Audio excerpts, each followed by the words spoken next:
அன்பின் உலகம் அன்பு நெஞ்சங்களுக்காக. அன்பின் உலகம் அன்பு நெஞ்சங்களுக்காக நான் உங்கள் அஞ்சலிராம். இன்னைக்கு நாம ஒரு டேஸ்டியான ரெசிபி தான் பார்க்க போறோம். அது என்னன்னா பன்னீர் பட்டர் மசாலா. பன்னீர் பட்டர் மசாலா வந்து எல்லாருக்குமே ரொம்ப பிடிச்சதா இருக்கும். குழந்தைங்கள்ல இருந்து எல்லாருமே விரும்பி சாப்பிட்ற ஒண்ணு. அதை வீட்லயே எப்படி ஹெல்த்தியா செய்யலாம் அப்படிங்கறத பார்க்கலாம். ஃபர்ஸ்ட் வந்து நம்ம வந்து பன்னீரை வந்து இந்த மாதிரி கட் பண்ணி வச்சுக்கோங்க. குட்டி குட்டியா நான் கட் பண்ணி வச்சிருக்கேன். இந்த மாதிரி கட் பண்ணி வச்சுக்கோங்க. இல்ல உங்களுக்கு பெருசா இருந்தா பிடிக்கும் அப்படின்னா நீங்க அந்த மாதிரி கட் பண்ணி வச்சுக்கோங்க. இதை கட் பண்ணிட்டு இதை லைட்டா வந்து நம்ம ரோஸ்ட் பண்ணிக்க போறோம். ரோஸ்ட் பண்றதை பார்த்தரலாம்.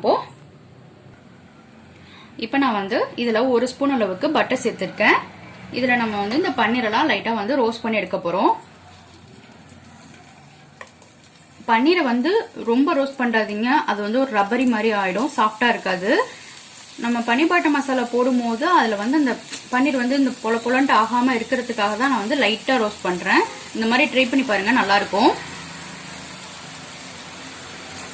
ரொம்ப பிரவுன் கலரா ஆகணும்னு அவசியம் இல்ல, லைட்டா ரோஸ்ட் பண்ணா போதும். ஒரு 1 மினிட் வச்சுக்கோங்களேன்.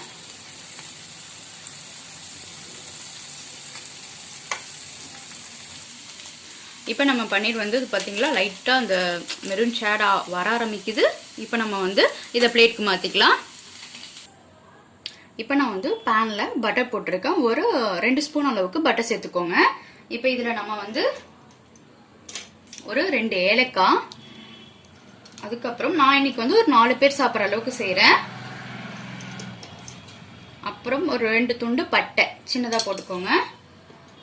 ஏன்னா நம்ம இதெல்லாமே சேர்த்து அரைக்க போறோம், அதனால குட்டி குட்டியா போட்டுக்கோங்க. அப்புறம் இதுக்கு டேஸ்ட் கொடுக்கறதே இந்த கிராம்பு தான், இந்த லவங்கம் சொல்லுவாங்கல்ல அதுதான். அதனால நான் இது ஒரு 5 பீஸ் போட்டுக்கிறேன். இது லைட்டா அந்த ஃபிளேவர் வர ஆரம்பிச்சதும் நம்ம இதுல வெங்காயம் சேர்த்துக்கலாம்.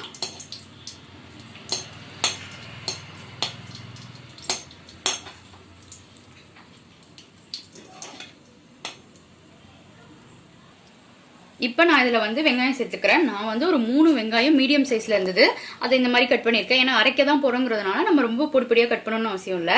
இதை சேர்த்துக்கிறேன் ஃபர்ஸ்ட்.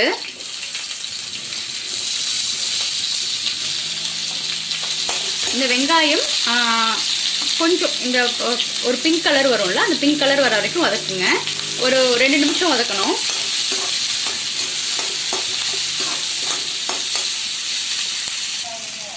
இப்ப பாருங்க வெங்காயம் வந்து கலர் சேஞ்ச் ஆயிடுச்சு. இந்த ஸ்டேஜ் வந்ததும் நம்ம வந்து இஞ்சி பூண்டு ஆட் பண்ணிக்கலாம்.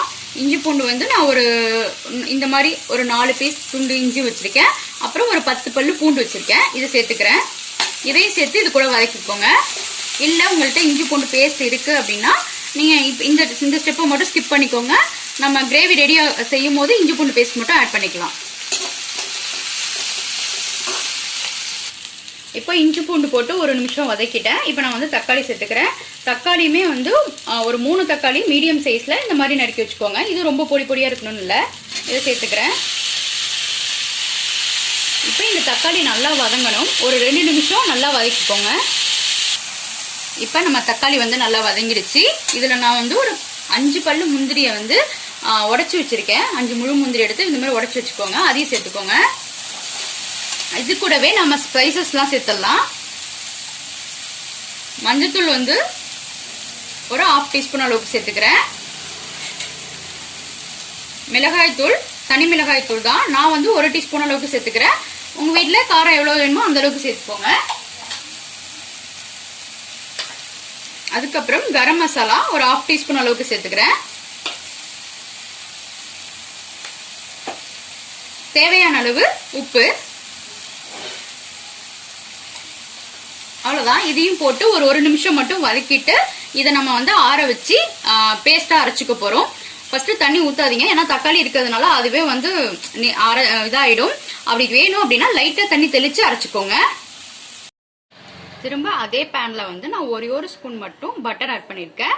இப்ப அதுல நம்ம பேஸ்ட் பண்ணி வச்சிருக்கிறத போட்டுக்கலாம். அதுக்கு முன்னாடி பிரியாணி இலை இருக்குல்ல, அதை வந்து ஒரு இலை மட்டும் சேர்த்துக்கிறேன். ஏன்னா இதை நம்ம வந்து மிக்சில அரைச்சா அது நேவாது, அதனால நம்ம இப்ப சேர்த்துக்கலாம்.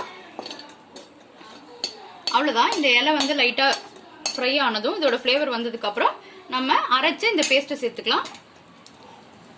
பார்க்கவே கலர் அப்படியே இருக்கு பாருங்க. இப்ப இந்த பேஸ்ட்டை சேர்த்துக்கலாம்.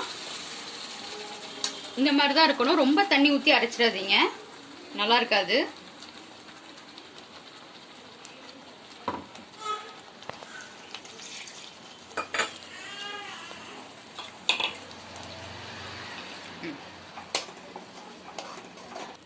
அதில் வந்து நான் அந்த மிக்ஸி ஜாரில் மட்டும் லைட்டாக தண்ணியை சேர்த்து இதில் ஊற்றிருக்கேன், அவ்வளோதான். இப்போ இது வந்து இது கொதிக்கும் போதே என்னென்ன பண்ணணும் அப்படின்னா, இதில் வந்து 1 ஸ்பூன் அளவுக்கு சுகர் சேர்த்துக்கிறேன் நான். சுகர் டேஸ்ட் பிடிக்காதவங்க இந்த ஸ்டெப்பை ஸ்கிப் பண்ணிக்கலாம், பட் ஆனால் சுகர் சேர்த்தா தான் நல்லாயிருக்கும். 1 ஸ்பூன் அளவுக்கு சுகர்.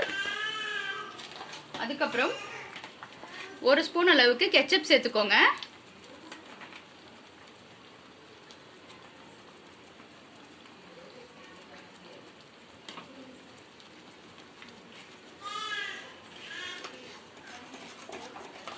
அவ்வளவுதான். இது ரெண்டும் சேர்ந்து ஒரு கொதி வரட்டும். கொதி வந்ததும் நம்ம வந்து பன்னீர் ஆட் பண்ணிக்கலாம். பாருங்க 2 நிமிஷம் பாருங்க நல்லா கொதி வந்துருச்சு. இந்த சமயத்திலேயே நீங்க வந்து காரம், உப்பு, ஸ்வீட் எல்லாத்தையுமே டெஸ்ட் பண்ணி பார்த்துக்கோங்க. அப்படி ஏதாவது தேவைப்படுச்சுன்னா இப்பயே நீங்க சேர்த்துக்கலாம். ஏன்னா நம்ம பன்னீர் சேர்த்த பிறகு வந்து ரொம்ப மிக்ஸ் பண்ணக்கூடாது. அதனால இப்ப இதுல நான் வந்து கலருக்காக லைட்டா கலர் பவுடர் சேர்த்துக்கிறேன்.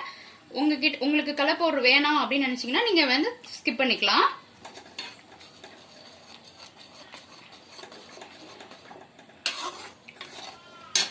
அதுக்கப்புறம் இப்ப நம்ம வந்து இதுல பன்னீரை சேர்த்துக்கலாம். இந்த மாதிரி ரோஸ்ட் பண்ணி வச்சிருக்க பன்னீரை சேர்த்துக்கலாம்.